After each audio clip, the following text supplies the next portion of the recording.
মসজিদে না গিয়ে বাসায় নামাজ পড়লে কি কোনো সমস্যা আছে? একটি সুদী ব্যাংকে আমার 10 বছর মেয়াদি ডিপিএস করা আছে, বর্তমানে সেটার 8 বছর পূর্ণ হয়েছে। আমি এখন সুদের ভয়াবহতা সম্পর্কে জানতে পারছি।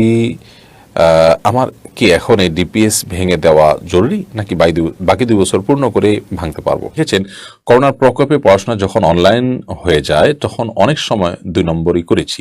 আল্লাহর কাছে এই দায় থেকে কিভাবে মুক্ত হতে পারি? ভাড়া বাসা থেকে যাওয়ার 1 মাস আগে বলে যেতে হবে, তা না হলে 1 মাসে ভাড়া দিয়ে যেতে হবে বা বদলি হিসাবে কাউকে রেখে যেতে হবে। এই নিয়মটা কতটুকু ঠিক? আমার কাছে কিছু টাকা পেয়ে থাকে কিন্তু উনি উক্ত টাকার ব্যাপারে জানেন না এবং জানানো সম্ভব নয়, এমত অবস্থা উক্ত টাকা পরিশোধের নিয়ম কি? আমি একটা মেয়েকে বিয়ে করতে চাই আর মেয়েটাও আমাকে বিয়ে করতে চায়, কিন্তু ফ্যামিলি মানে না, এখন আমাদের করণীয় কি? তাহলে আর বিলম্ব না করে চলুন আমরা প্রশ্ন উত্তর দেওয়ার পালায় প্রবেশ করি। আমিদুর রহমান আপনি লিখেছেন, একটি সুদী ব্যাংকে আমার 10 বছর মেয়াদি ডিপিএস করা আছে, বর্তমানে সেটার 8 বছর পূর্ণ হয়েছে। আমি এখন সুদের ভয়াবহতা সম্পর্কে জানতে পারছি। আমার কি এখন এই ডিপিএস ভেঙে দেওয়া জরুরি, নাকি বাকি 2 বছর পূর্ণ করে ভাঙতে পারবো? এখন ভেঙে দিলে মূল টাকাটা কেবল পাবো, কোনো ইন্টারেস্ট পাবো না। এতে সুদী ব্যাংক লাভবান হবে কিন্তু গরিবের হক তো নষ্ট করা হবে। তাই এখন আমার কি করা উচিত? দেখুন, সুদের কারবার করে তারপর গরিবের উপকার করা, এটার কোনো প্রয়োজন নেই। আমরা অনেকেই ভুলটা করি। আমাদের কাছে অনেকে এও প্রশ্ন করেন যে আমি কোন একটা ব্যাংকে রাখলে ইন্টারেস্ট কম পাবো, আরেক ব্যাংকে টাকা রাখলে ইন্টারেস্ট বেশি পাবো। তো আমি বেশি পাবো যে ব্যাংকে, সেখানে টাকাটা রেখে যদি আমি মুনাফা নেই, তাহলে সেই মুনাফার টাকা তো গরিবের বেশি উপকার হবে, এটা জায়েজ হবে কিনা? তো আমরা এর উত্তরে বলি যে না, আপনার জন্য সুদী ব্যাংকে লেনদেন করাই জায়েজ নয়। আপনি সুদের কারবার করে টাকাটা নিজে খাবেন না, আরেকজনকে দিবেন, কারবারটা তো আপনি করলেন, চুক্তিটাতে আপনি মেনে নিলেন। আল্লাহ তাআলা সুদ খেতে যেমন নিষেধ করেছেন, সুদের কারবার, সুদের চুক্তি, সুদের লেনদেনকে মেনে নেওয়া বা এটার সাথে সম্পৃক্ত হওয়াটাকেও নিষেধ করেছেন। সুদের সাথে সংশ্লিষ্ট সকলের প্রতি এই জন্য তো লানত বর্ষিত হয়। যে সুদ লিখলো, সে সুদের সাক্ষ্য দিল, বিভিন্নভাবে ইনভলভ হলো, তাদের সবার প্রতি লানত বর্ষিত হয়। যার কারণে আপনার জন্য উচিত হবে 8 বছর হলেও আপনি এখনই ফিরে আসা। এতে সুদের যে টাকাটা পেতেন আর 2 বছর পরে সেটা আপনি পাবেন না। তো এটা পেলে তো আপনার বিশেষ কোনো লাভ নাই, কিন্তু 2 বছর আপনি গুনাহের মধ্যে থাকবেন। 2 বছর আপনার মৃত্যু হলে কি হবে? তাছাড়া আপনি ইচ্ছাকৃতভাবে কন্টিনিউ কিভাবে করতে পারেন? আল্লাহ তাআলা কোরআনে কারীমে বলেছেন, ফামান জাআহু মাউইযাতুম মির রাব্বিহি ফান্তাহা ফালাহু মা সালাফ।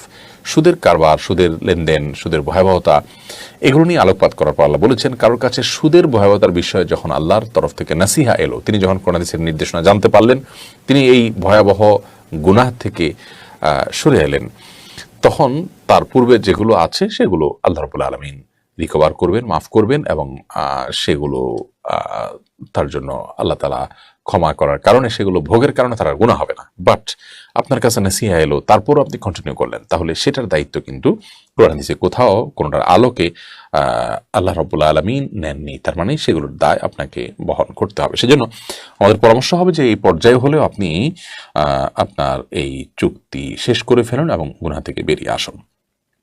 আফসানা আফরিন উর্মি আপনি লিখেছেন, করোনার প্রকোপে পড়াশোনা যখন অনলাইন হয়ে যায় তখন অনেক সময় 2 নম্বরই করেছি। আল্লাহর কাছে এই দায় থেকে কিভাবে মুক্ত হতে পারি?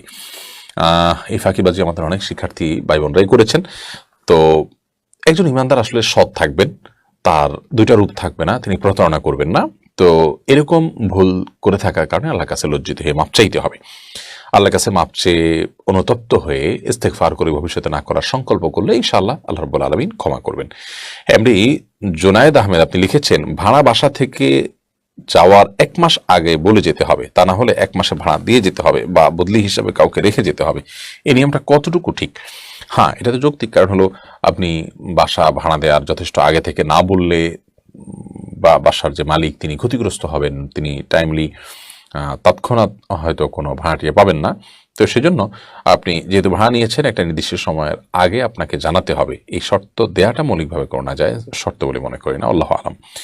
এমডি আমির হোসেন আপনি লিখেছেন, কেউ যদি আমার কাছে কিছু টাকা পেয়ে থাকে কিন্তু উনি উক্ত টাকার ব্যাপারে জানেন না এবং জানানো সম্ভব নয়, এমত অবস্থা উক্ত টাকা পরিশোধের নিয়ম কি? এই টাকাটা তার অ্যাকাউন্টে যে কোনোভাবে অ্যাকাউন্ট নম্বর সংগ্রহ করে তার অ্যাকাউন্টে দিয়ে দিতে পারেন। তার মোবাইল ব্যাংকিং এর কোনো খোলা থাকলে সেগুলোর মাধ্যমে পাঠিয়ে দিতে পারেন। অন্য কোনোভাবে বলতে পারেন যে ভাই এই টাকাটা আপনার ছিল বা একজনের কাছে ছিল, সেটা আপনার বা অন্য কাউকে দিয়ে বললেন, পৌঁছায় দিলেন। কত পদ্ধতি আছে তার কাছে পৌঁছানোর, কোনো না কোনোভাবে তার কাছে এটি পৌঁছে দিলে, তার সম্পদের মধ্যে যুক্ত করে দিলে ইনশাআল্লাহ আপনি দায়মুক্ত হবেন, সেই সাথে আল্লাহর কাছে ইস্তেগফার করবেন। রুবেল হোসেন লিখেছেন, মসজিদে না গিয়ে বাসায় নামাজ পড়লে কি কোনো সমস্যা আছে?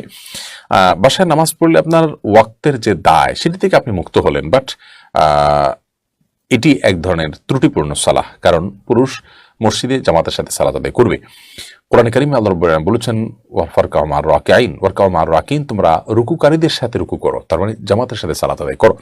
এই জন্য সমস্ত ফুকাহা ইকরাম একমত যে জামাতের সাথে সালাত আদায় করাটা এটা পুরুষদের জন্য ওয়াজিব, আবশ্যক, এবং অনেক উলামা একটি সুন্নতে মুআক্কাদা বলেছেন যেটি ওয়াজিবের কাছাকাছি। তার মানে জামাতের সাথে সালাত আদায় করতে হবে একজন পুরুষ মানুষের জন্য। নবী করিম সাল্লাল্লাহু আলাইহি ওয়াসাল্লাম বলেছেন, আমার মনে চায় মসজিদে জামাতের আয়োজন করার পর জামাত শেষে আমি বিভিন্ন বাসায় বাসায় গিয়ে চেক করি, এবং যেখানে বেনামাজি আছে সেই বাসাগুলো, যারা মসজিদে আসে না সেসব পুরুষদের বাসায় আগুন লাগাই দিই, কিন্তু সেখানে মহিলারা আছে, শিশুরা আছে, বৃদ্ধ অসুস্থ মানুষ থাকতে পারে, যাদের মসজিদে এসে জামাতে সালাত আদায় করাটার নির্দেশ দেওয়া হয়নি। অতএব তাদের কষ্টের বা তাদের ক্ষতির আশঙ্কা চিন্তা করে আমি এটি করছি না। তো এই হাদিস থেকে বোঝা যায় যে পুরুষদের মসজিদে এসে জামাতের সাথে সালাত আদায় করার নির্দেশ নবী সাল্লাল্লাহু আলাইহি ওয়াসাল্লাম দিয়েছেন। মসজিদে এসে সালাত আদায় করতে পারছেন না, মসজিদ দূরে, তাহলে আপনি যেখানে আছেন সেখানে কয়েকজন মিলে জামাতের সাথে সালাত আদায় করেন, তারপর আপনি জামাতে সালাত আদায় করবেন। কারণ হাদিসে আসছে নবী সাল্লাল্লাহু আলাইহি ওয়াসাল্লাম বলেছেন, সালাতুল জামাআতে তাফদুলু সালাতাল ফাযযি বি 27 দারাজা। জামাতে সালাত এটা একাকী সালাতের চাইতে 27 গুণ বেশি সওয়াবের কারণ হয়। অতএব একটি কাজ করে 27 গুণ আমি বিনিময় পাবো, সেটি কোনো বিবেকবান মানুষ ছাড়তে পারে না। এই জন্য জামাতের সাথে মসজিদে গিয়ে সালাত আদায় করার অভ্যাস আমাদের গড়ে তুলতে হবে। আরিয়ান তারিক আপনি লিখেছেন, আমি একটা মেয়েকে বিয়ে করতে চাই আর মেয়েটাও আমাকে বিয়ে করতে চায়, কিন্তু ফ্যামিলি মানে না, এখন আমাদের করণীয় কি? সম্ভবত আপনারা বিবাহ পূর্বের যে সম্পর্ক সে সম্পর্কে জড়িয়ে গেছেন। বিবাহের পূর্বে কোনো ছেলের সাথে কোনো মেয়ের এ ধরনের রিলেশন বা সম্পর্ক তৈরি করা গুনাহের কারণ, এবং এটি এক ধরনের জেনা।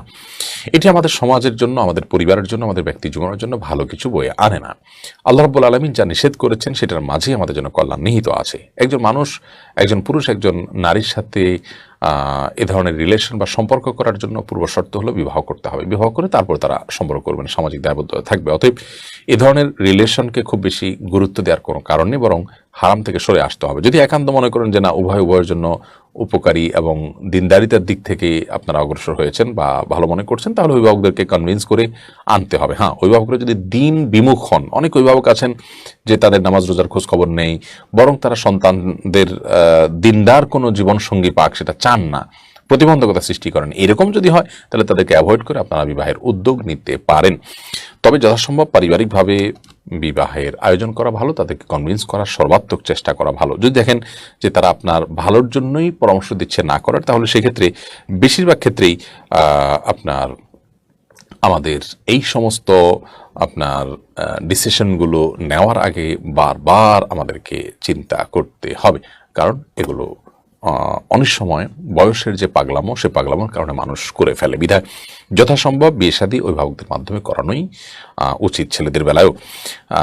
কারণ কোরআন কারীমে আল্লাহ তাআলা অভিভাবকদেরকে নির্দেশ করেছেন, ওয়া আনকিহুল আয়ামা মিনকুম ওয়াস-সালিহিনা মিন ইবাদিকুম ওয়া ইমামিকুম। আল্লাহ তাআলা এখানে অভিভাবকদের নির্দেশ করেছেন যে তোমাদের অধীনস্থ ছেলে মেয়েদেরকে তোমরা বিবাহ দাও। অতএব এটি তাদের মাধ্যমে করার চেষ্টা।